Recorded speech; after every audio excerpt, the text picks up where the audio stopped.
पुरुषोत्तमम परम दयाल श्री ठाकुर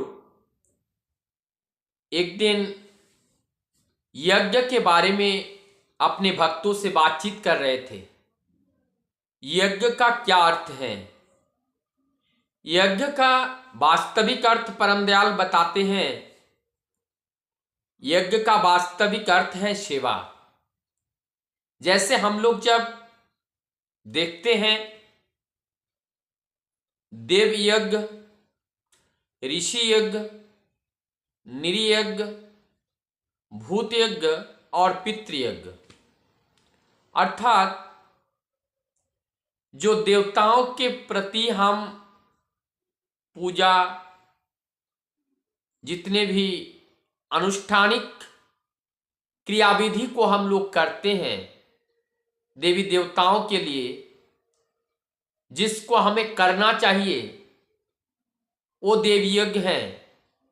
जैसे गणेश हैं, दुर्गा हैं, काली हैं, शिव हैं।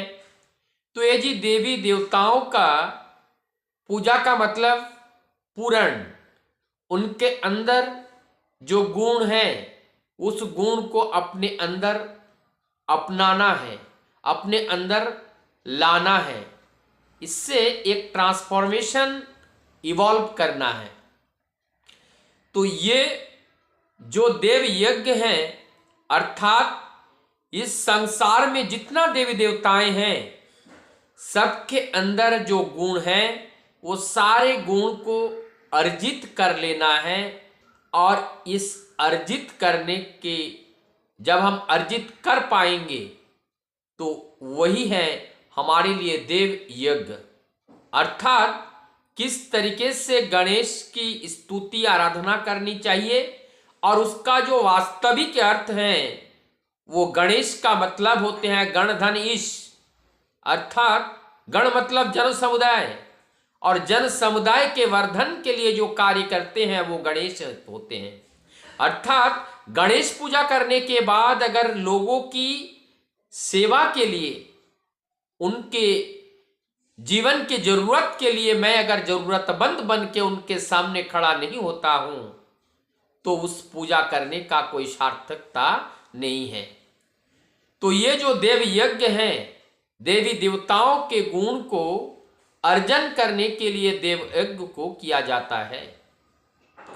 ऋषि यज्ञ में जो हमारी आर्य परंपरा में जो यज्ञ करते थे, हवन करते थे, ये सारे जो विधि विधान हैं, जो ऋषि विधान है, जो ऋषि परंपरा है, वो सारे ऋषि परंपरा को हमारे जीवन के अंदर समाहित करके चलना पड़ेगा।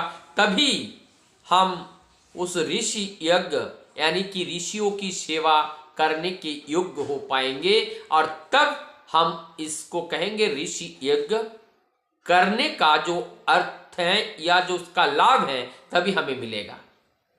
निर्यज्ञ, निर्यज्ञ का मतलब इस संसार में, इस सृष्टि में जो भी पेड़, जो भी यहाँ पे छोटे मोटे जो चींटी हैं, जितने भी प्राणी हैं, ये सारे जो प्राणी का सेवा देना, सभी प्राणियों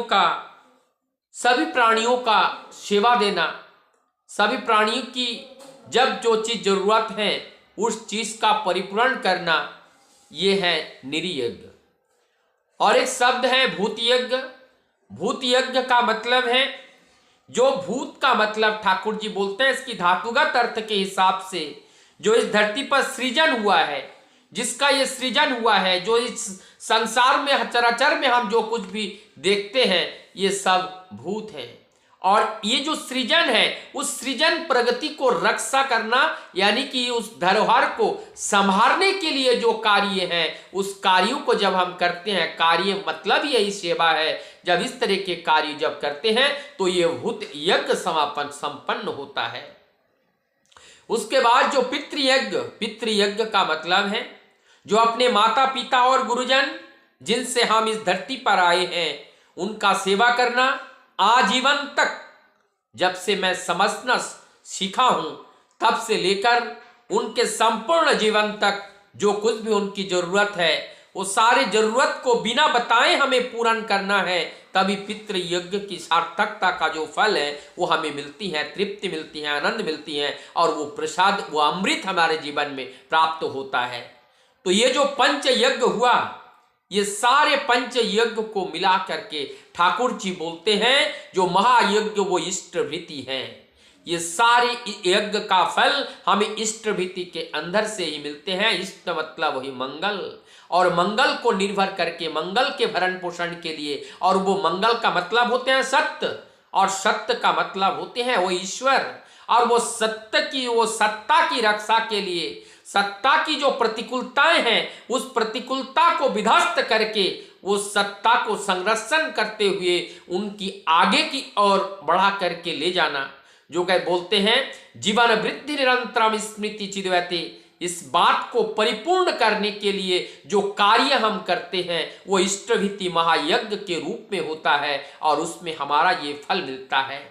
इष्टभीति वास्तव में पैसा नहीं होते हैं, इष्टभीति होते हैं वो इष्ट के भरण पोषण के लिए अपने जीवन को नवसंवर करना, अर्थात यहाँ पे वो सेवा आया है। तो इष्टभीति महायज्ञ में छिपा हुआ है वो सेवा, और सेवा का मतलब ही होते हैं वो यज्ञ हैं। तो इष्टभीति महायज्ञ हैं।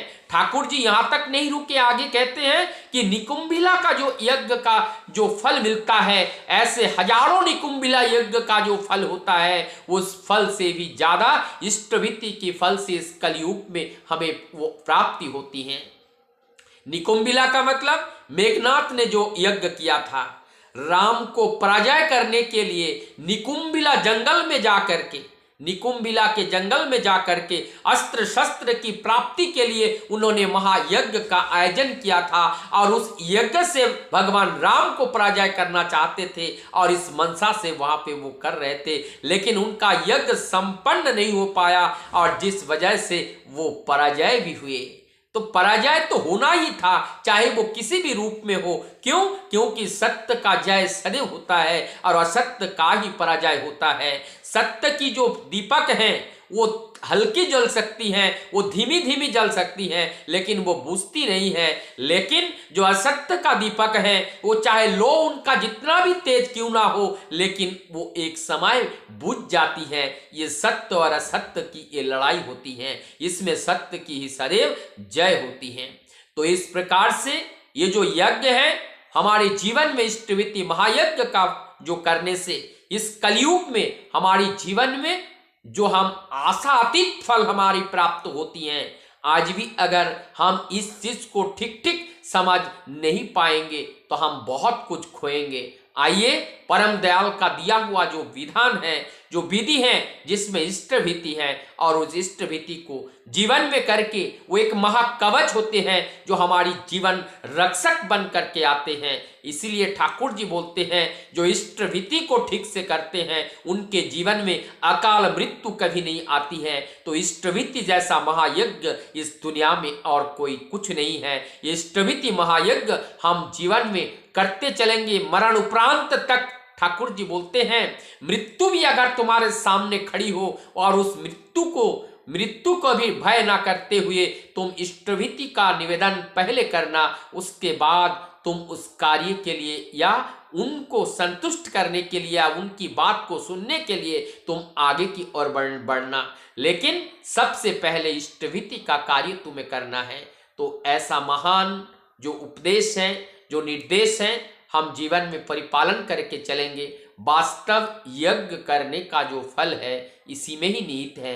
जब सेवा भाव से कोई कार्य नहीं करते हैं, किसी की आवश्यकताओं की जो परिपूर्ण है वो सेवा के माध्यम से की जाती है, और ये सेवा ही यज्ञ होता है। और इस महान यज्ञ में हमारी इस जीवन की आहुति देना है। वंदे पुरुषोत्तम।